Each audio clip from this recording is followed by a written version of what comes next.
It's that time of the year. We are coming up towards the end of the year. And before we talk about the topic for today, I just want to thank everybody for listening to The Evolved Man this year. This has been our biggest year yet. And as we continue to grow, I want to thank you, all of our listeners, for taking the time to spend with us. I am grateful for all of you, grateful for the time that you put into it, and also grateful for those of you that are taking what you're learning from our great guests and from the topics that we're covering, putting them to use in your life and are seeing some evolution in your own personal life. Now, today's topic is about goals and resolutions. And while I don't want this to just be focused on New Year's resolutions, I thought it was an appropriate time to bring it up.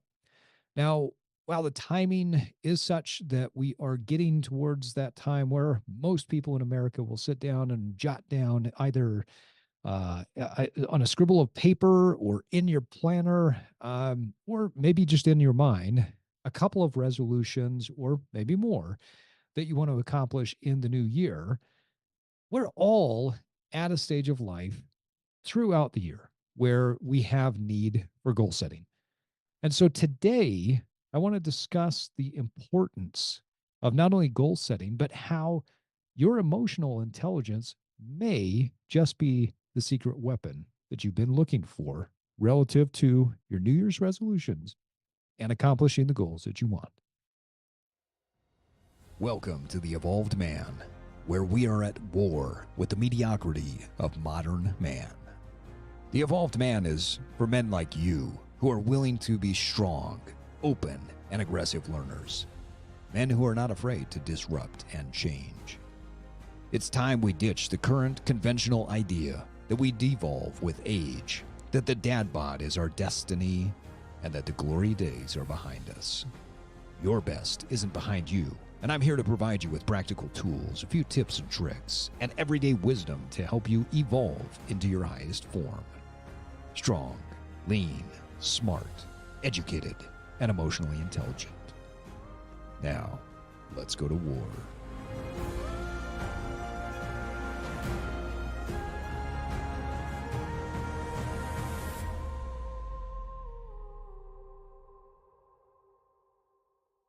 Welcome back to The Evolved Man, where we are at war with the mediocrity of modern men. Before we get started, I want to remind you that the easiest and best way that you can help us to continue to get the reach and help us to grow the podcast is whatever podcast app you are listening to us on. Hopefully it's Spotify or iTunes. Just take 30 seconds or less. Give us a rating and review. It helps us to get more reach. And if you enjoy this episode, please share it with your friends. Hey, everybody, I have been spending a lot more time on LinkedIn as well. LinkedIn is my preferred social media platform right now. I am on X. I am on Instagram. I am pretty much everywhere, but LinkedIn is the space where I'm playing the most. And so if you want to follow and have more discussions beyond the podcast, follow me at Steve Cutler with an underscore at the end on all social platforms, but jump onto LinkedIn. I'd love to connect with you on there. Today's episode, number 154, is why emotional intelligence plays more into your goals and resolutions than you may realize. You are at a current state where maybe you've put on some extra fat and have over time lost some muscle. Maybe you become less active, and you might find that this overly fat and less strong and maybe even less mobile body is one that you're not comfortable with, one that you don't want to sit in as you go into the new year. Well, as you progressively become larger, weaker, and you move with more pain than you did 10 or 15 years ago, you realize that it didn't happen all at once. You see, most of us wake up one day, we look in the mirror, and we realize that what is staring back at us is not something that we are comfortable with. It happened all at once, you may tell yourself, and all of a sudden, you just don't like the way that you look. But the reality is, it's been going on for quite some time. When you look back at previous photos and you notice that you have a puffy face, maybe a double chin, and or your overall physique has gone from being in shape to a shape, you're like many people in America, and you may even be looking forward to the new year and all the motivation that it brings. This is the year that you're going to get in great shape. You tell yourself, this is going to be my year, my best year. How many times have you said that to yourself, or you've heard others saying that? But how many times have you said that and then gone forward another 12 months and found yourself saying the same thing because last year wasn't necessarily your year? Recent statistics reported in Forbes show that only about 8% of respondents kept resolutions for a month. And the sad truth is that only 1% made it to the 12-month mark. While we love the idea of the magical new year, or the magic pill, or the magic poke in the arm that will make us look exactly the way we want to, those things just don't exist. Or if they do exist, they exact a significant cost in the long run. So let's face it, you didn't gain weight overnight, and the idea that you're going to get back in shape quickly is a major fallacy that many work from. So, how do we create a solution that is going to be something that will lead you towards a strong evolution? Far too many people, when they realize and come to an awakeness or an awareness of their current state, they say, it's time to get into better shape. It's time to make the change. It's time to move into a different stage or a different phase of life. And so, how do I do that? I'm going to apply principles. I'm going to apply a plan that I used before. Well, you know the saying that doing the same things over and over again is a great recipe for insanity or for failure. And what you did last time is not going to work this time. In fact, what you did last time, if you did the typical crash diet or work extra hard and you'd lost the 10 or 15 pounds, or maybe you're getting the stab in the arm from your doctor to take the drug that helps you to lose weight because it makes you eat less. Well, what's happening is you're dropping body fat and you're dropping muscle. And that strategy is going to make you heavier over time. And not the good heavier where you're building lean muscle tissue, but the heavier where your decreased metabolism has increased the amount of fat that you're putting on. So, what is the strategy? Well, today I want to talk a little bit about how emotional intelligence is probably the magic pill that you're looking for. So, let's face it, you didn't gain weight overnight. And the idea that you're going to lose that weight and get back into shape is the major fallacy that is keeping you in the cycle, in the repeat. Lose weight, gain weight, lose weight, gain weight. How do we break that cycle? Let's start with what I call the Janus principle. The Janus principle can help you create a strategy that leans into lasting evolution through improving your overall emotional intelligence. Now, let's start by looking at who Janus was. In Roman mythology, Janus was a god of gates and doors, ever looking two ways. To the past and the future, Janus was the god of transition. So, what is the Janus principle and how do you use it in your fat loss journey? Well, first, look at your past. Your current body, the way that you show up right now, is an amalgamation of your previous beliefs and habits. I deserve this. I'm going to reward myself. I'm not genetically gifted. I'm built different. I have a slow metabolism. It's my age. Whatever your previous beliefs or habits were, have given you the body that you have now. The beliefs, the habits, when examined, can be instructive in many ways. For our purposes today, we're going to discuss how previous beliefs and habits give insight into gaps to our overall emotional maturity and our awareness. Let's take a look at a common mental model that damns you from evolving and keeps you stuck where you're currently at. The mental model that we're referring to is the all or nothing thinking. I ate that cookie, so I have ruined my diet. I had that piece of cake, and so all bets are off. You see, all or nothing thinking is a very low EQ or emotional intelligence scaled thinking for several reasons. Number one, it takes into account, or excuse me, it takes a significant amount of cognitive dissonance to go into all or nothing thinking. We literally have to shut off our reason and only go into the despondent emotion to tap into this damning thought process. Number two, all or nothing thinking is a quick trigger to emotional hijacking. All one way or all the other means that you don't have a dimmer switch relative to your emotions, good or bad, on or off. You see, children do that. Emotionally immature people think like that. Unintelligent people lean this way too. Finally, all or nothing thinking is low EQ scale think level of thinking because it requires no vocabulary and no nuance. Several years ago, we used to laugh when my nephew would speak like a caveman. Me want this. Me want that. It was cute, funny, and gave us all a laugh. But unfortunately, as we age, many of us take this level of expression, we dress it up in a suit or a tuxedo, or maybe we put a fancy dress on it and we call it determination or hard work. It's not.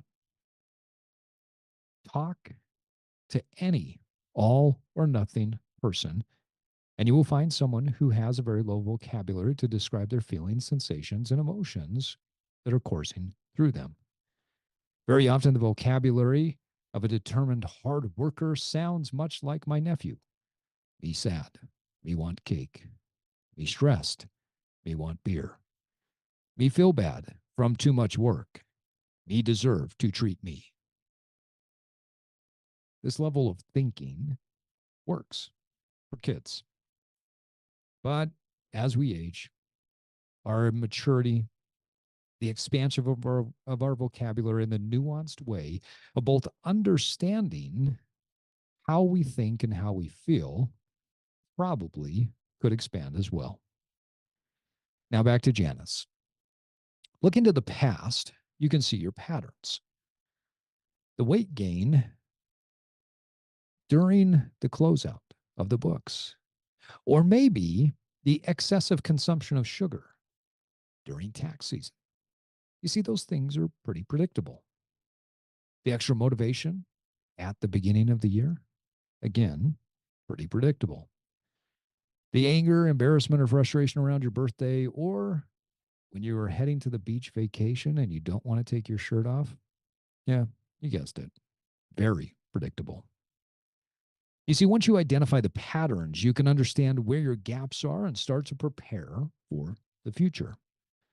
Fat loss, muscle gain, and living an overall healthy life, it has less to do about the food and movement and more to do with the mental and emotional programming that you currently have. Now on to the second phase. The second phase of Janus looks to the future with one purpose, and that is to prevent pitfall from being repeated. Now, years ago, I came to a realization that if I eat carbohydrates and sugar first, depending on my current state, it could be an all bets off, I'm going all in binge. So if I've been stressed, if it's been a long day, if I'm tired, if my willpower is low because I have low energy, and I go towards the treat, that's a trigger that could lead me down to this beautiful binging of brownies or whatever else is around. Now, understanding this from my past helps to educate my future. Let's face it, you don't fail at your goals because you don't have access to the right equipment or the right food. You fail because you have not changed your internal programming relative to your EQ. So, what is EQ? Let's dive into it before we go any further.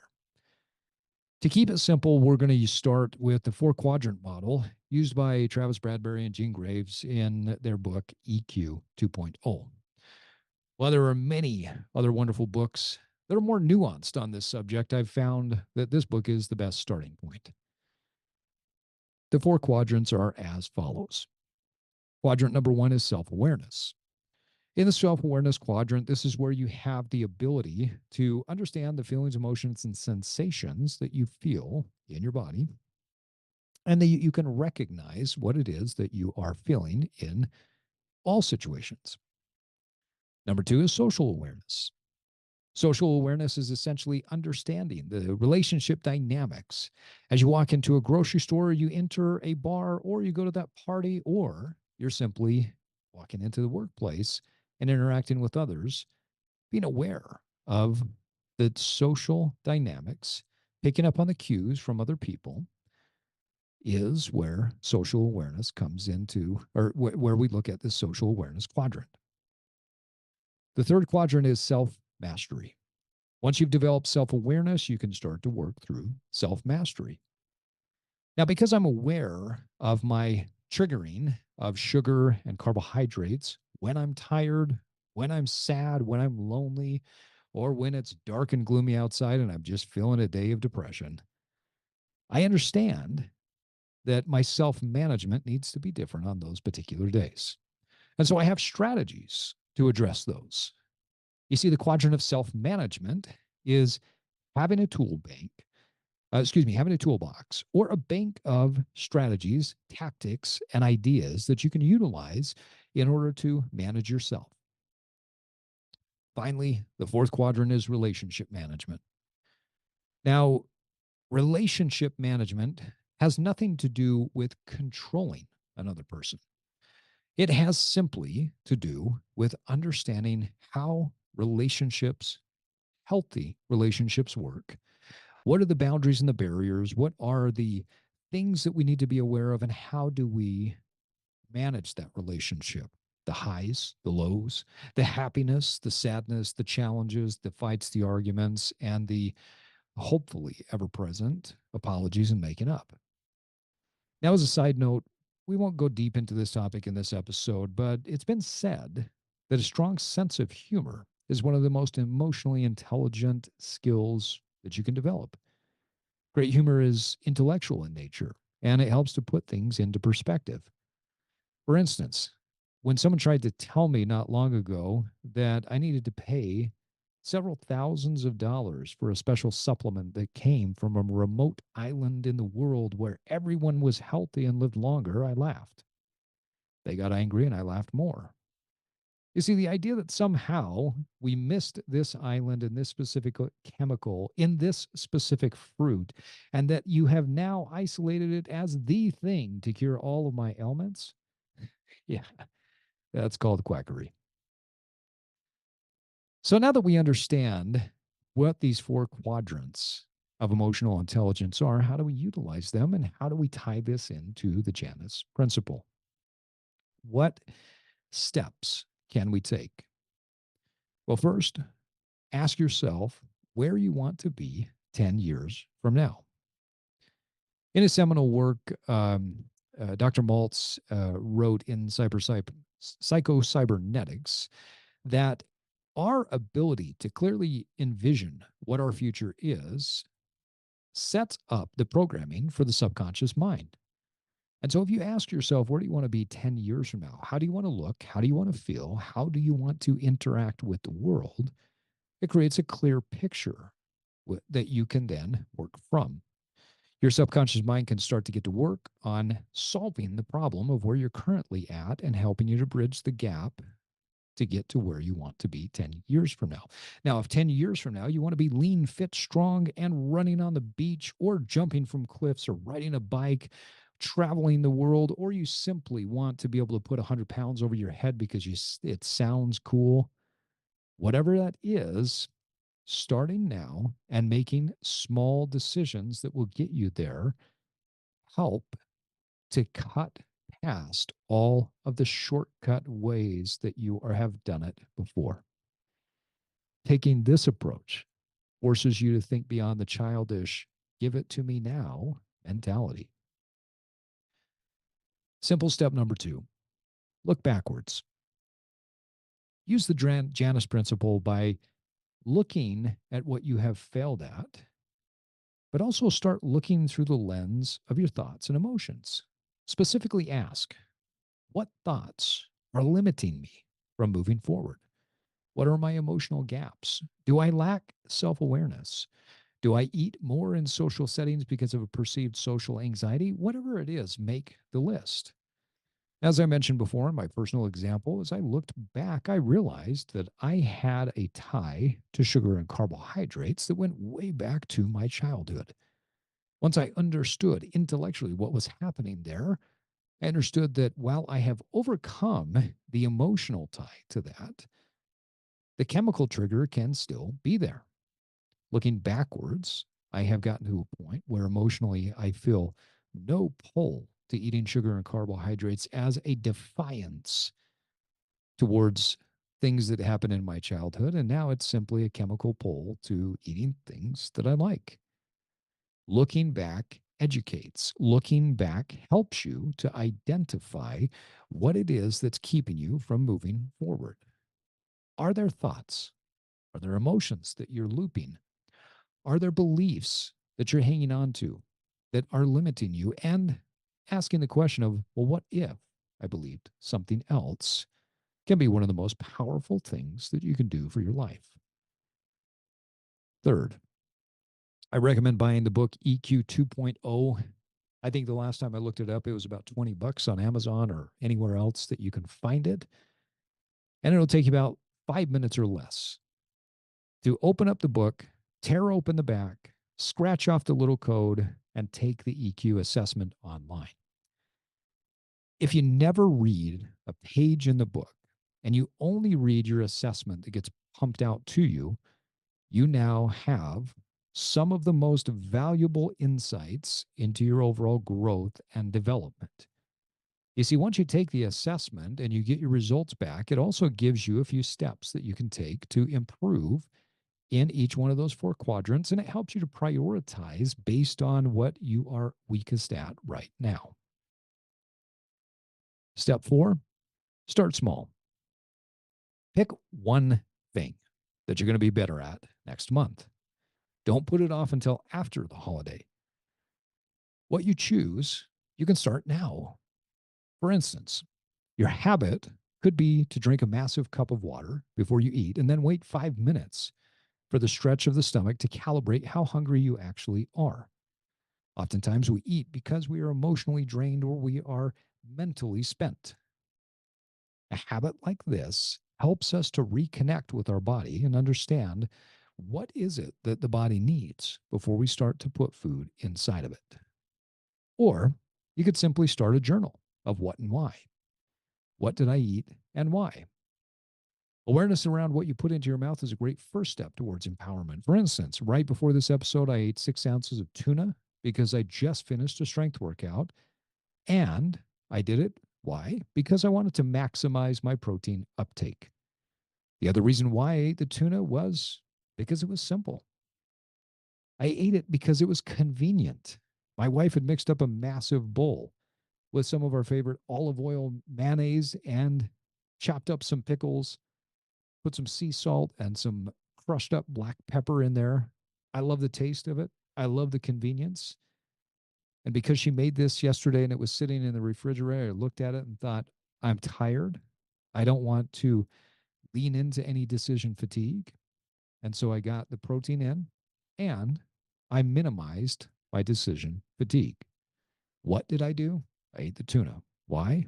For the reasons I just described. Step number 5, finally, create a hedge plan.